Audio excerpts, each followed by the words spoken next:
Hoy vamos a meternos de lleno en una fábula increíble de ciencia ficción de Stanislaw Lem.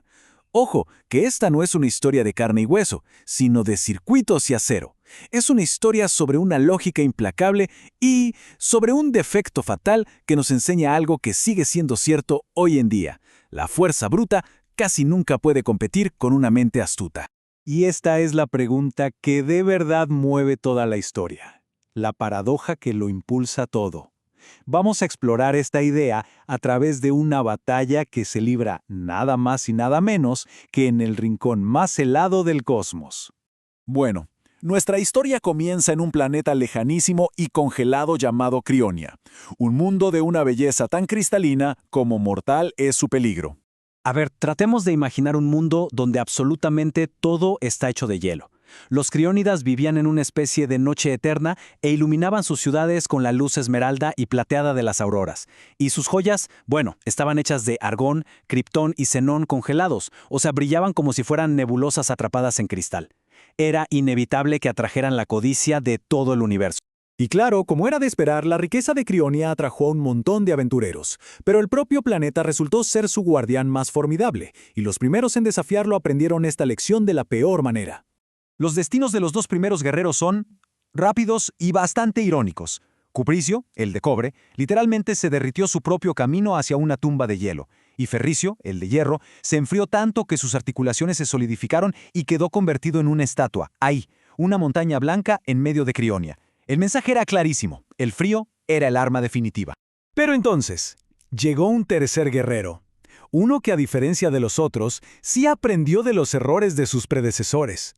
Su nombre era Cuarciano, y estaba hecho de un material muchísimo más resistente y adaptable.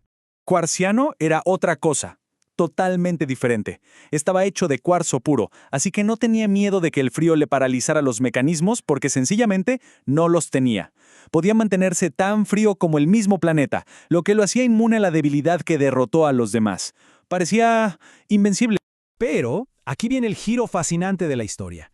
Cuarciano tenía un único y crítico punto débil, una falla trágica perfecta. Su mente, que era superpoderosa, su cerebro de cuarzo, se sobrecalentaba si pensaba de forma muy intensa. O sea, su mayor fortaleza era también su mayor peligro. Y así, Cuarciano inicia su invasión. Desde el primer momento, la batalla no es solo contra los criónidas, sino contra su propia naturaleza. Su mente es un arma de doble filo, literalmente. Su estrategia al principio fue la fuerza bruta, pura y dura, sin pensar. Para mantenerse frío, decidió simplemente no pensar, y se lanzó contra las murallas de la ciudad una y otra vez. Pero el hielo aguantó, y su táctica, pues, no sirvió de nada. Y aquí es cuando Cuarciano hace algo brillante. Convierte su debilidad en un arma. Al ver que a pura fuerza no lo iba a lograr, hace lo único que le es peligroso, pensar. Se obliga a sí mismo a hacer cálculos matemáticos para sobrecalentar su cabeza a propósito y usar esa energía para derretir las murallas. Una vez dentro, su poder es inmenso. Hace pedazos a Bóreo, el líder de los criónidas. Pero su falta de control es evidente. Al emocionarse por las joyas, las vaporiza con su propio calor. Y luego, en otra batalla, su asombro recalienta tanto la atmósfera que derrite a su oponente. Es poderoso, sí, pero también es esclavo de sus propios pensamientos. Y así llegamos a la confrontación final. No contra un guerrero gigante, sino contra un pequeño sabio. La batalla no será de fuerza, sino de puro intelecto. Y aquí es donde la historia llega a su punto más alto. El clímax llega de una forma totalmente inesperada, y el odio no ataca. Simplemente se queda quieto y le hace a Cuarciano una serie de señales con las manos, todas muy misteriosas.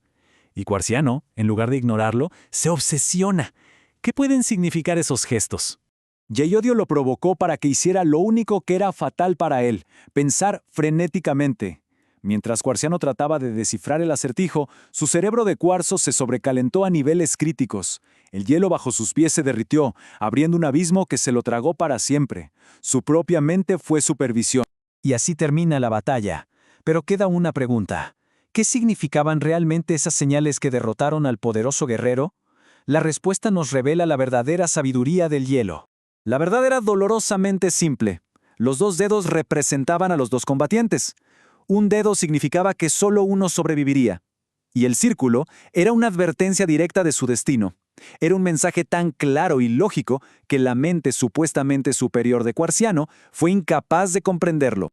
Hielo Dio lo resume todo con una observación final y demoledora.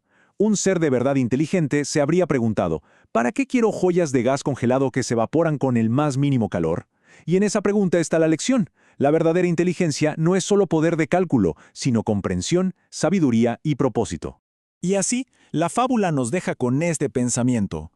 La historia de Cuarciano es una advertencia sobre esa búsqueda ciega de tesoros sin entender su naturaleza ni nuestro lugar en el universo.